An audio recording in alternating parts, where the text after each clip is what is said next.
ഇന്നലെ ഉച്ചയോടുകൂടി പന്തളം സാമ്പ്രിക്കൽ കൊട്ടാരത്തിൽ നിന്നും ആരംഭിച്ച മകരവിളക്ക് ഘോഷയാത്രയാണ് 3 പെട്ടികളിലായി ഉൾപ്പെടുത്തുന്ന അയ്യപ്പൻ്റെ തിരുവാഭരണവും അതുപോലെ കൊടിപ്പെട്ടി ഉൾപ്പെടെയുള്ള അദ്ദേഹത്തിൻ്റെ കളഭപ്പെട്ടി ഉൾപ്പെടെയുള്ള 3 പെട്ടികളാണ്.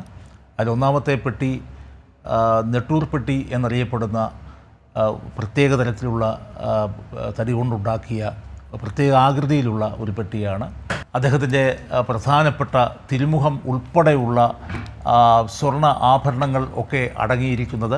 അതുപോലെ അദ്ദേഹത്തിൻ്റെ കളിപ്പാട്ടം, ഒരു അച്ഛൻ്റെ സമ്മാനമായി ഒരു മകന് നൽകുന്ന കടുവയും ആനയും ഉൾപ്പെടെയുള്ള അദ്ദേഹത്തിൻ്റെ ബാല്യകാലത്തെ നൊസ്റ്റാൾജികളൊക്കെ ഉൾക്കൊള്ളുന്ന ആ ഒരു പ്രധാന പെട്ടി. അതിന് ശേഷമുള്ളതാണ് കളഭപ്പെട്ടി. അതിൽ കളഭ പാത്രം തനി തങ്കം കൊണ്ടുണ്ടാക്കിയതുണ്ട്. അതുപോലെ തന്നെ പൂജാ പാത്രങ്ങളൊക്കെയുണ്ട്. 3ാമത്തെ പെട്ടി കൊടിപ്പെട്ടിയാണ്. അത് രാജകീയ അടയാളത്തിൻ്റെ കൊടിയടയാളങ്ങൾ വഹിക്കുന്ന 3 പെട്ടിയാണ്. ഇന്ന് വൈകുന്നേരം 6:00 സ്വാത്വിക ഭാവങ്ങളിൽ, ദൈവിക ഭാവങ്ങളിൽ കുടികൊള്ളുന്ന അയ്യപ്പനെ രാജകീയ ഭാവങ്ങളിലേക്ക് ഒരച്ഛൻ്റെ മോഹം മാറ്റിയെടുക്കുന്ന കാഴ്ച നമുക്ക് കാണുവാൻ കഴിയും. എന്തായാലും ചരിത്രവും ഇതിഹാസവും മിത്തും മുത്തുമൊക്കെ കെട്ടിപ്പുണർന്ന് കിടക്കുന്ന ശബരിമലയുടെ കാഴ്ചയാണ് ഇവിടെ എമ്പാടും നിറഞ്ഞു നിൽക്കുന്നത്. എരുമേലി വളരെ പ്രധാനപ്പെട്ട ഒരു കേന്ദ്രം തന്നെയാണ്. എരുമേലിയുടെ പഴയ പേര് എരുമേലി പേട്ട എന്നായിരുന്നു. അയ്യപ്പൻ്റെ ചരിത്രവും കഥയുമായി ബന്ധപ്പെട്ട ഏറ്റവും നാഭീനാള ബന്ധമുള്ള ഒരു സ്ഥലമാണ് എരുമേലി എന്നതിൽ തർക്കമില്ല. കാരണം അദ്ദേഹം എരുമയെ കൊന്നതുകൊണ്ട് എരുമ കൊല്ലി അഥവാ മഹിഷത്തെ കൊന്ന സ്ഥലം എരുമേലിയായി മാറിയെന്ന് പറയപ്പെടുന്നു. അപ്പോൾ എരുമേലി പേട്ട എന്ന അതിൻ്റെ ആദിമ നാമം തന്നെ പേട്ട ബിഗ് ബസാർ എന്നാണ്, ഒരു വലിയ മാർക്കറ്റ് എന്നാണ് സൂചിപ്പിക്കുന്നത്. അപ്പോൾ ആ ഒരു കാലഘട്ടത്തിൽ വ്യത്യസ്തമായ ആളുകൾ പല സ്ഥലങ്ങളിൽ നിന്ന് വന്ന് കച്ചവടങ്ങൾ ചെയ്തിരുന്ന ഒരു കാലമുണ്ട്. അന്ന് ഈ മിഥുന മാസത്തിലാണ് നമ്മുടെ കേരളത്തിൻ്റെ ഏറ്റവും വലിയ സൗഭാഗ്യമായ കറുത്ത പൊന്ന എന്ന കുരുമുളക് കതിരിടുന്ന കാലമാണ്. അപ്പോൾ അതിനുശേഷം ഇങ്ങോട്ട് വന്നിട്ട് ഈ വൃശ്ചികം ധനുമാസങ്ങളിലാണ് അത് പാകമാകുകയും ഉണക്കിയെടുക്കുകയൊക്കെ ചെയ്യുന്നത്. അന്ന് തമിഴ്നാട്ടിലെ പണ്ട് രാജ്യത്തു നിന്ന് ആളുകൾ ഇവിടെ കച്ചവടത്തിന് വേണ്ടി ഈ എത്തുന്ന ഒരു പ്രധാന കേന്ദ്രമായിരുന്നു എരുമേലി എന്നാണ് ചരിത്രം പറയുന്നത്.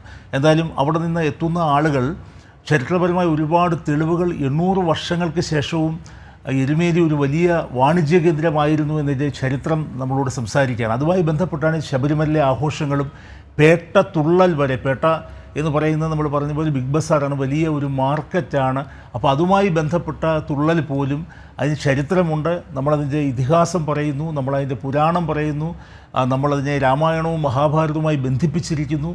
അങ്ങനെ ഇതിഹാസങ്ങളുമായും ഒക്കെ ബന്ധപ്പെട്ട് കിടക്കുന്ന ഈ വലിയൊരു പ്രദേശമാക്കി. പക്ഷേ അതിൻ്റെയൊക്കെ ഒരു വാണിജ്യപരമായ വലിയ പ്രാധാന്യം ഒരു കാലഘട്ടത്തിൽ ഉണ്ടായിരുന്നു എന്ന് അതിനുശേഷം ഈ പേട്ടയുടെ പ്രാധാന്യം പോവുകയും ഈരാറ്റുപേട്ട ഉണ്ടാവുകയൊക്കെ ചെയ്ത് ഹിസ്റ്ററിയുടെ ഭാഗമായി നിൽക്കുന്നു. അന്ന് ഈ അതിർത്തി കടന്ന് വന്നിരുന്ന കച്ചവടക്കാർ അന്ന് കൊണ്ടുവന്നിരുന്നത് പരുത്തിയാണ്. കാരണം നമുക്ക് കേരളത്തിൽ 10,000 വർഷമായിട്ട് പരുത്തിയോ അല്ലെങ്കിൽ തുണി വിതരണത്തിന് വേണ്ടിയോ നിർമ്മാണത്തിന് വേണ്ടിയോ ഒരു കുലത്തൊഴിലായി സ്വീകരിക്കുന്ന ഒരു വിഭാഗമൊന്നുമില്ലാത്ത ഒരു കാലത്ത് നമ്മുടെ കുരുമുളക് ഇവിടെ നിന്ന് അങ്ങോട്ട് കൊണ്ടുപോവുകയും അവിടെ നിന്ന് പരുത്തി ഇങ്ങോട്ട് കൊണ്ടുവരികയും എരുമേലിയിൽ ഈ മാസങ്ങളിൽ വൃശ്ചികം ധനുമാസങ്ങളിൽ ഒരു വലിയ വാണിജ്യ കേന്ദ്രം നിലനിൽക്കുകയും ചെയ്തിരുന്നു എന്നാണ് പറയുന്നത്. ആ വാണിജ്യ കേന്ദ്രത്തിൻ്റെ കാവലാളായിരുന്നു അയ്യപ്പൻ എന്ന ചരിത്രം പറയുന്നു. അപ്പോൾ അതിന് മറ്റൊരു ഐതിഹ്യപരമായും അല്ലെങ്കിൽ ഹിസ്റ്റോറിക്കലായിട്ട് മറ്റൊരു വലിയ ഇരിപ്പിടം ഈ കഥയ്ക്ക് അല്ലെങ്കിൽ ഈ പുരാണത്തിന്, ഈ ചരിത്രത്തിന് ഉള്ളത് അന്നത്തെ ഒരു കാലഘട്ടത്തിൽ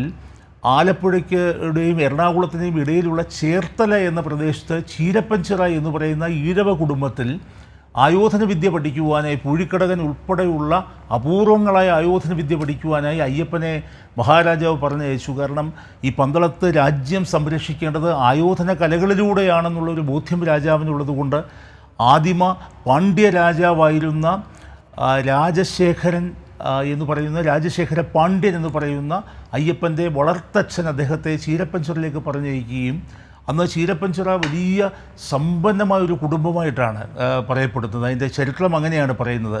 അവർ വലിയ യോദ്ധാക്കളായിരുന്നു, കളരി ഉണ്ടായിരുന്നു, പായ്ക്കപ്പലുകൾ വരെ ഉണ്ടായിരുന്ന ആളുകളായിരുന്നു ചീരപ്പൻചിറയിൽ ഉണ്ടായിരുന്നത്. അപ്പോൾ അവർ വൈദ്യന്മാരായിരുന്നു. ഇപ്പോൾ നമ്മുടെ ഭാരതത്തിലെ അല്ലെങ്കിൽ ലോകത്തെ തന്നെ ആദ്യത്തെ ആയുർവേദ ആ, ലേഖനങ്ങളിൽ അല്ലെങ്കിൽ ആയുർവേദ ഗ്രന്ഥങ്ങളിൽ ഒന്നായിട്ടുള്ള ഓർത്തൂസ് മലബാറിക്കോസ് എന്ന് പറയുന്ന പോർച്ചുഗീസുകാരുടെ പുസ്തകം എഴുതുവാൻ കാരണക്കാരനായ അല്ലെങ്കിൽ ആ പുസ്തകം എഴുതിയ ഇട്ടി അച്യുതൻ ആ കുടുംബവുമായി ബന്ധപ്പെട്ട ചേർത്തലക്കാരനായ ഒരാളായിരുന്നു. അപ്പോൾ നമ്മൾ പിന്നീട് ഇങ്ങോട്ട് വരുമ്പോൾ ഹിസ്റ്റോറിക്കലായിട്ട് അല്ലെങ്കിൽ സാമൂഹ്യമായിട്ട് പല ഘടകങ്ങളും വരുമ്പോൾ നമുക്ക് ഇതിന് വലിയൊരു കച്ചവട സാധ്യതകളെ പറ്റി, അപ്പോൾ കടലിനക്കരെ പോയിട്ട് ഇവരൊക്കെയും അയ്യപ്പൻ ഉൾപ്പെടെ അയ്യപ്പൻ്റെ നേതൃത്വത്തിൽ പോയിട്ട് അറബികളുമായിട്ടും ഒക്കെ കച്ചവടം ചെയ്തിരുന്നു. അങ്ങനെ വലിയൊരു കച്ചവട കേന്ദ്രം അവരെ കൊണ്ടുവന്നിരുന്നത് കാളകളുടെ പുറത്തായിരുന്നു. തമിഴ്നാട്ടിൽ നിന്നുമൊക്കെ ഈ അതിർത്തി കടന്ന് ഈ രണ്ട് ഭാഗങ്ങളിലേക്ക് ഭാരക്കാളകൾ എന്നറിയപ്പെടുന്ന കാളകളുടെ പുറത്ത് ഇവിടെ കൊണ്ടുവരും. ഈ കാളയെ കെട്ടിയിരുന്ന സ്ഥലമാണ് കാളകെട്ടി എന്നറിയപ്പെടുന്നതുമൊക്കെ ചരിത്രത്തിൻ്റെ ഭാഗമാകുമ്പോൾ നമുക്കിഷ്ടം എപ്പോഴും അയ്യപ്പനെ സഹായിക്കുവാനായി പരമശിവനും അദ്ദേഹത്തിൻ്റെ ഭാര്യ ഭക്തിസമേതനായി പാർവതിയുമായി എത്തിയപ്പോൾ കാളയെ കെട്ടിയ ഇടമാണ് നമ്മുടെയൊക്കെ മനസ്സിലെ ഭക്തി നിർഭരമായ കാളകെട്ടി. പക്ഷേ അതിനപ്പുറം ആയിരക്കണക്കിന് പതിനായിരക്കണക്കിന് കാളകളെ ഒരു വർഷം കൊണ്ടുവന്ന് കെട്ടുകയും അവരുടെ പുറത്തെ ഒരേപോലെ ഭാരം തൂക്കിയിട്ടിട്ട് അത് പരുത്തി ഇവിടെ കൊണ്ടുവന്ന് കച്ചവടം നടത്തുകയും തിരിച്ചു പോകുമ്പോൾ കുരുമുളക് കൊണ്ടുപോവുകയൊക്കെ ചെയ്യുന്ന ഒരു വലിയ കച്ചവട കേന്ദ്രം. അപ്പോൾ ഈ അയ്യപ്പൻ്റെ വളർത്തച്ഛൻ പാണ്ഡ്യരാജാവ് രാജശേഖരൻ ഇവിടേക്ക് വരുന്നതും നമ്മൾ ഹിസ്റ്റോറിക്കലായിട്ട് പറയപ്പെടുന്നുണ്ട്. ഡൽഹിയുടെ സുൽത്താനായിരുന്ന അലാവുദ്ദീൻ ഖിൽജി എന്ന് പറയുന്ന അദ്ദേഹത്തിൻ്റെ ഒരു പടനായകൻ ഉണ്ടായിരുന്നു, മാലിക് ഖാഫിർ എന്ന് പറയുന്ന ആൾ. അപ്പോൾ ഈ മാലിക് ഖാഫിർ അങ്ങ് യുദ്ധം ചെയ്ത് അങ്ങ് തെക്കോട്ട് വന്നിട്ട് വളരെ സമൃദ്ധമായ ഒരു രാജ്യം കണ്ടു. പാണ്ഡ്യരാജ്യം അങ്ങോട്ട് ആക്രമിച്ചപ്പോൾ അവിടെ നിന്ന് ഈ പാണ്ഡ്യ രാജാക്കന്മാരൊക്കെ അതിർത്തി ചാടി കേരളത്തിലേക്ക് ഒരു സുരക്ഷിത താവളം തേടി എത്തുകയും അവർ രണ്ടായി പിരിഞ്ഞ് ഒരു കൂട്ടർ പൂഞ്ഞാറിലും ഒരു കൂട്ടർ പന്തളത്തും താമസമാക്കി എന്ന് ഹിസ്റ്ററി പറയുന്നു. ചരിത്രം നമ്മുടെ സൗത്ത് ഇന്ത്യയുടെ ചരിത്രം അതാണ്, തെക്കേ ഇന്ത്യയുടെ ചരിത്രം അതാണ്.